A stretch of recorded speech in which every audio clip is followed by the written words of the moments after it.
গত কয়েকদিন ধরেই দেশের রাজনৈতিক অঙ্গনে জোরালো গুঞ্জন ছড়িয়ে পড়ে যে প্রধান উপদেষ্টা ডক্টর মোহাম্মদ ইউনূস পদত্যাগ করতে যাচ্ছেন। সামাজিক যোগাযোগ মাধ্যমে এ বিষয়ে নানা জল্পনার সৃষ্টি হয়। তবে শনিবার জাতীয় অর্থনৈতিক পরিষদের নির্বাহী কমিটির সভা শেষে পরিকল্পনা উপদেষ্টা ডক্টর ওয়াহিদুদ্দিন মাহমুদ স্পষ্টভাবে জানান, এসব গুঞ্জনের কোনো সত্যতা নেই। প্রধান উপদেষ্টা ডক্টর মোহাম্মদ ইউনূস পদত্যাগ করছেন না।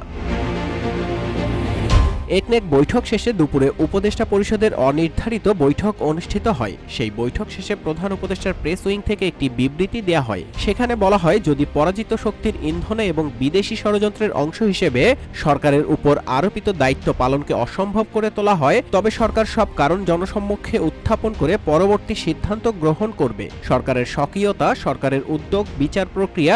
RICL TMX, যুগের পর যুগ স্থাপনা থাকে মজবুত। সুষ্ঠু নির্বাচন ও স্বাভাবিক কার্যক্রমকে বাধাগ্রস্ত করে এমন কর্মকাণ্ড অর্পিত দায়িত্ব পালন করাকে অসম্ভব করে তুললে সরকার জনগণকে সঙ্গে নিয়ে প্রয়োজনীয় সিদ্ধান্ত গ্রহণ করবে।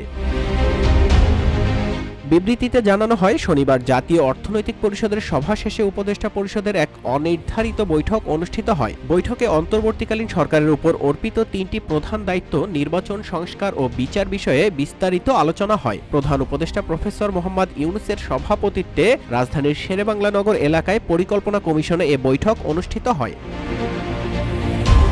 বিবৃতিতে বলা হয়, এসব দায়িত্ব পালনে বিভিন্ন সময় নানা ধরনের অযৌক্তিক দাবি দেওয়া, উদ্দেশ্য প্রণোদিত ও এখতিয়ার বহির্ভূত বক্তব্য এবং কর্মসূচি দিয়ে যেভাবে স্বাভাবিক কাজের পরিবেশ বাধাগ্রস্ত করে তোলা হচ্ছে এবং জনমনে সংশয় ও সন্দেহ সৃষ্টি করা হচ্ছে, তা নিয়ে বিস্তারিত আলোচনা হয় বৈঠকে। দেশকে স্থিতিশীল রাখতে, নির্বাচন, বিচার ও সংস্কার কাজ এগিয়ে নিতে এবং চিরতরে এ দেশে স্বৈরাচারের আগমন প্রতিহত করতে বৃহত্তর ঐক্য প্রয়োজন বলে মনে করে উপদেষ্টা পরিষদ। এ বিষয়ে অন্তর্বর্তী সরকার রাজনৈতিক দলগুলোর বক্তব্য শুনবে এবং সরকারের অবস্থান স্পষ্ট করবে।